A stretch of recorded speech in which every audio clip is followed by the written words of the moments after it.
আজকের গুরুত্বপূর্ণ আঞ্চলিক সংবাদে সবাইকে জানাই স্বাগতম। আজকের সকালের বিশেষ খবর হলো, জোর কদমে শুরু হয়েছে করিমগঞ্জের প্রস্তাবিত রামকৃষ্ণনগর মেডিকেল কলেজের নির্মাণ কাজ। চলতি বছরের শুরুতে রামকৃষ্ণনগর মেডিকেল কলেজের শিলান্যাস করেছিলেন রাজ্যের মুখ্যমন্ত্রী ডক্টর হিমন্ত বিশ্ব শর্মা।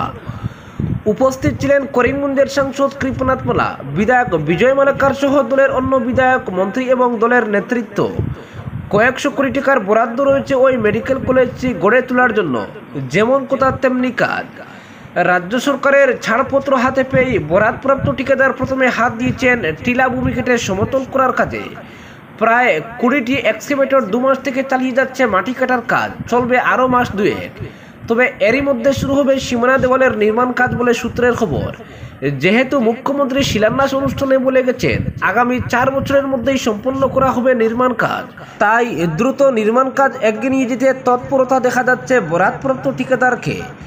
এদিকে রামকৃষ্ণনগর বিধানসভা কেন্দ্রে মেডিকেল কলেজের কাজে হাত পড়ায় জনমনে খুশির জোয়ার বইছে। জনগণ এই প্রাপ্তির জন্য রাজ্যের মুখ্যমন্ত্রী ডক্টর হিমন্ত বিশ্ব শর্মা ও বিধায়ক বিজয় মালাকারকে কৃতজ্ঞতা জানিয়েছেন। জানা গেছে আধুনিক কারুকার্য ও সাজ সরঞ্জামে গড়ে উঠবে রামকৃষ্ণনগর মেডিকেল কলেজ। অপরদিকে অগপ বিজেপি কর্মীদের দলে স্বাগত জানাতে প্রস্তুত বললেন ভূপেন বোরা। একের পর এক নির্বাচনে পরাজয়ের মুখ দেখে মূর্ছে যাওয়া প্রদেশ কংগ্রেস যেন আবারও প্রাণ ফিরে পেয়েছে লোকসভা নির্বাচনের পর। এবারের নির্বাচনে আসামের পাশাপাশি সারা দেশেই ভালো ফল হয়েছে কংগ্রেসের। এতে স্বাভাবিকভাবেই ফের উজ্জীবিত হয়ে উঠেছেন দলের নেতা কর্মীরা। রবিবার আসাম গণপরিষদের বেশ কয়েকজন নেতা কর্মী আনুষ্ঠানিকভাবে কংগ্রেসে যোগ দিয়েছেন। আগামীতে আম আদমি পার্টির আরও 100 নেতা কর্মীর পাশাপাশি বিজেপি ও অগপর আরও বহু নেতাকর্মী দলে আসবেন বলেও জানিয়েছেন প্রদেশ কংগ্রেস সভাপতি ভূপেন বোরা।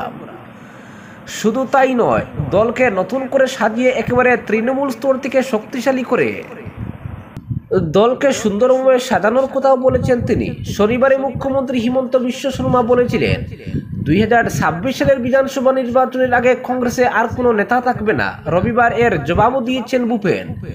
বলেন, এসব কথা বলে নিজের অহংকারী চরিত্র বারবার তুলে ধরছেন মুখ্যমন্ত্রী। 2026 সালে কংগ্রেসে কেউ থাকবেন কিনা সেটা সময় বলবে, তবে শীঘ্রই দলকে নতুন করে সাজিয়ে তোলার পরিকল্পনা হাতে নেওয়া হয়েছে। রাজ্যে যে কংগ্রেস এখনো যথেষ্ট শক্তিশালী সেটা বোঝাতেও বিভিন্ন পরিকল্পনা রয়েছে। তাছাড়া অন্যান্য দলের নেতাদের সঙ্গেও অব্যাহত রয়েছে আলোচনা। রবিবার ফের ভূপেন বলেন, আম আদমি পার্টির 100 জন কর্মী ছাড়াও অগপ ও বিজেপির একাংশ নেতাও কংগ্রেসে যোগ দিতে যোগাযোগ অব্যাহত রেখেছেন। যোগদান অনুষ্ঠান দিয়ে এই যোগদান পর্বের সূচনা হয়েছে মাত্র। তিনি স্পষ্ট জানিয়ে দিয়েছেন, শাসক দল বিজেপি বা অগপ থেকে যারাই কংগ্রেসে যোগ দিতে ইচ্ছে প্রকাশ করেছেন তাদের স্বাগত জানাতে দল প্রস্তুত রয়েছে। শীঘ্রই এই বিষয়ে চূড়ান্ত সিদ্ধান্ত গ্রহণ করা হবে। অপরদিকে লোকসভায় কংগ্রেসের ডেপুটি লিডার নিযুক্ত করা হলো যোরহাটের কংগ্রেস সাংসদ গৌরব গগৈকে। লোকসভায় কংগ্রেসের চিফ হুইপ করা হয়েছে কেরলের 8 বারের সাংসদ কুদিকুন্নিল সুরেশকে। হুইপ হিসেবে নিয়োগ করা হয়েছে বিরুধুনগরের সাংসদ মণিকাম ঠেকর এবং কিষানগঞ্জের সাংসদ ডক্টর মোহাম্মদ জাওয়াইদকে। কংগ্রেসের সর্বভারতীয় সাধারণ সম্পাদক কেসি বেণুগোপাল রবিবার একথা ঘোষণা করেছেন। বিরোধী দলনেতা রাহুল গান্ধীর ডেপুটি হিসাবে বেছে নেওয়া হয়েছে গৌরব গগৈকে। আসামের প্রাক্তন মুখ্যমন্ত্রী তরুণ গগৈর পুত্র গৌরব রাহুল ঘনিষ্ঠ হিসাবেই পরিচিত। লোকসভার স্পিকারকে চিঠি লিখে এই নিয়োগের কথা জানিয়ে দিয়েছেন কংগ্রেস সংসদীয় কমিটির চেয়ারপারসন সোনিয়া গান্ধী, কংগ্রেসের সাংগঠনিক সাধারণ সম্পাদক কেসি বেণুগোপাল এ সংক্রান্ত ঘোষণা করেন এক্স হ্যান্ডেলে। এদিকে গৌরব গগৈকে ডেপুটি লিডার করার পরই বিজেপি নেতাদের তরফ থেকে সোশ্যাল মিডিয়ায় একটি ভিডিও পোস্ট করা হয়েছে। ওই ভিডিওতে দেখা গেছে একদিকে স্পিকার ওম বিড়লা বিরোধীদের সতর্ক করছেন, অন্যদিকে বিরোধী সাংসদরা হট্টগোল করছেন। তাদের মধ্যে অনেকে দাঁড়িয়ে চেঁচাচ্ছেন, কেউ কেউ আবার ওয়েলে নেমে এসেছেন। ভিডিওতে দাবি করা হয়েছে প্রধানমন্ত্রী নরেন্দ্র মোদী যখন সংসদে ভাষণ দিচ্ছিলেন তখন কংগ্রেস সাংসদের হাত ধরে নিয়ে ওয়েলে নেমে হট্টগোল করতে উৎসাহিত করেছেন গৌরব। বিজেপির অভিযোগ, রাহুলের প্রতি এভাবেই নিজের আনুগত্য প্রমাণ করে লোকসভায় বিরোধী দলের ডেপুটি লিডার হয়েছেন গৌরব গগৈ। বিজেপির আরও অভিযোগ, মণিপুর নিয়ে মোদির ভাষণের সময় বিরোধী দলনেতা রাহুল গান্ধীকে সংসদ ত্যাগ করতে উৎসাহিত করেছিলেন এই গৌরব গগৈ। অপরদিকে বেহাল শহর পৌরসভার বিরুদ্ধে লড়াইয়ের ডাক শিলচরে, বরাকের ভাগ্য নির্ধারণ করে দিশপুর বললেন অতীন দাস। শিলচরে বেহাল পুরো পরিষেবা, খানাখন্দে ভরা বিপর্যস্ত রাস্তাঘাট, বৃষ্টি নামলেই জমা জলে হাবুডুবু খেতে হচ্ছে শহরবাসীকে। সব মিলিয়ে নাগরিক যন্ত্রণার চরমে। তার উপর গুদের পর বিস্ফোরণের মতো পৌরসভার জলকর সহ অন্যান্য কর বৃদ্ধি, এমন অভিযোগ শহরবাসী। এর বিরুদ্ধে জোরদার আওয়াজ উঠল শিলচরে।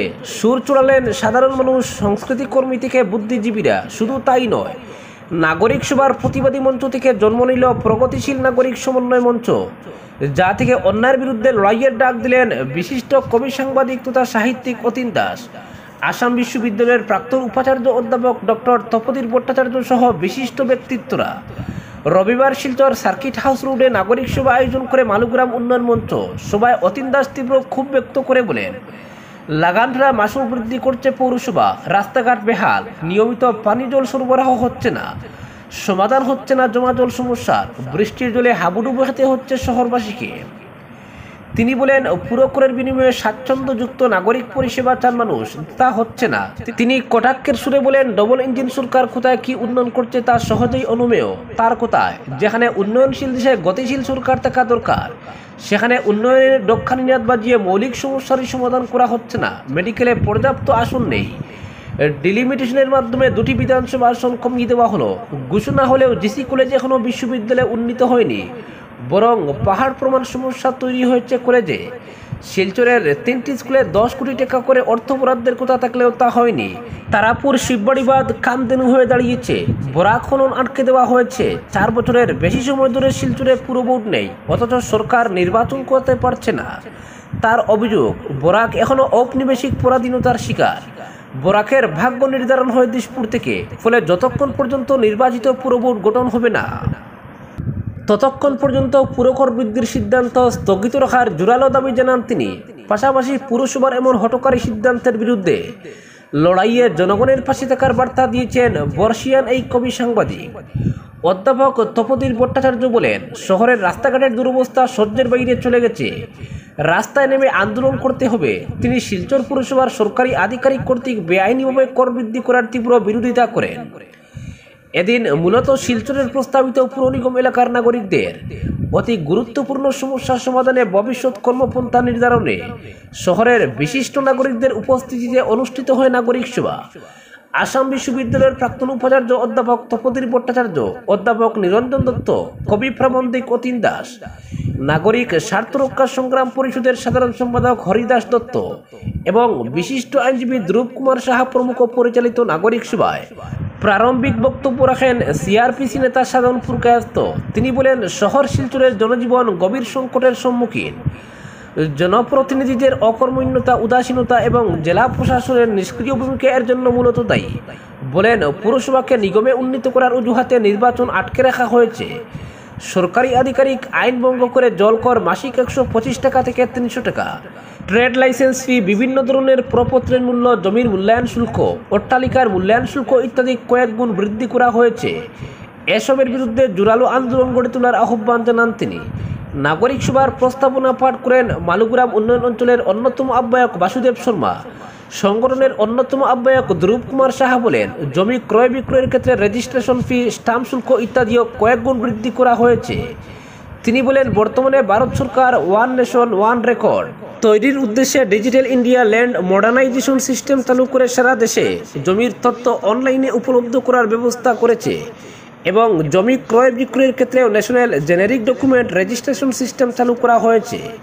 এই পোর্টালে শিলচরের বিভিন্ন স্থানের জমির মূল্যায়নের যে তথ্য রয়েছে তা আসাম সরকার কর্তৃক 2022 সালে নোটিফিকেশনের মাধ্যমে প্রকাশিত জমির মূল্যায়নের চেয়ে 4-5 গুণ বেশি। ফলে জমি ক্রয় বিক্রয়ের ক্ষেত্রে পৌরসভা, সাব রেজিস্ট্রার অফিস ইত্যাদিতে প্রদেয় ফি কয়েক গুণ বৃদ্ধি পেয়েছে।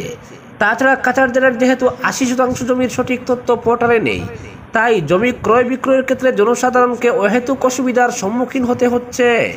অপরদিকে কালিনগড় দ্বিতীয় খণ্ডের 80টি পরিবারকে ত্রাণ প্রশাসনের। হাইলাকান্দি জেলা প্রশাসনের পক্ষ থেকে কালিনগড় দ্বিতীয় খণ্ডের 80টি পরিবারকে ত্রাণ বন্টন করা হয়েছে। গত 2 মাস ধরে বন্যায় আবদ্ধ কালিনগড় দ্বিতীয় খণ্ডের এসসি দে কলেজের পেছনের অংশটি বন্যার জলে বন্দী। দ্বিতীয় খণ্ডের লোকজন ত্রাণের আওতায় থাকলেও এই 80টি পরিবার বঞ্চিত রয়েছে। আর তাদের কথা মাথায় রেখে বিজেপি কিষাণ মোর্চা আসাম প্রদেশ কার্যকরী কমিটির সদস্য অনুপম দে যোগাযোগ করেন হাইলাকান্দি জেলা প্রশাসনের সঙ্গে। তার যোগাযোগের ফলে বঞ্চিতরা ত্রাণ সামগ্রী পেলেন।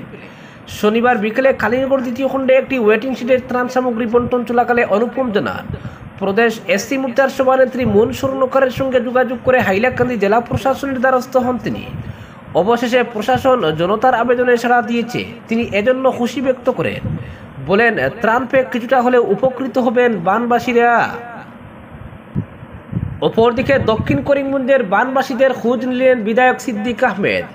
অতীতে রাজ্যের কোনো মুখ্যমন্ত্রী প্রাকৃতিক দুর্যোগ বন্যা মোকাবিলায় তেমন সচেষ্ট ছিলেন না, তবে বন্যা মোকাবিলায় লক্ষণীয় ভূমিকা পালন করেছেন বর্তমান রাজ্যের মুখ্যমন্ত্রী ডক্টর হিমন্ত বিশ্ব শর্মা। করিমগঞ্জে বন্যা পীড়িতদের খোঁজ খবর নিয়ে পাশে দাঁড়িয়ে সহায়তার হাত বাড়িয়ে দিতে একাধিক মন্ত্রীকে পাঠিয়েছেন। মুখ্যমন্ত্রীর নির্দেশেই জেলা প্রশাসন বানবাসী মানুষের কাছে পর্যাপ্ত সরকারি ত্রাণ সামগ্রীও পৌঁছে দেওয়া হয়েছে।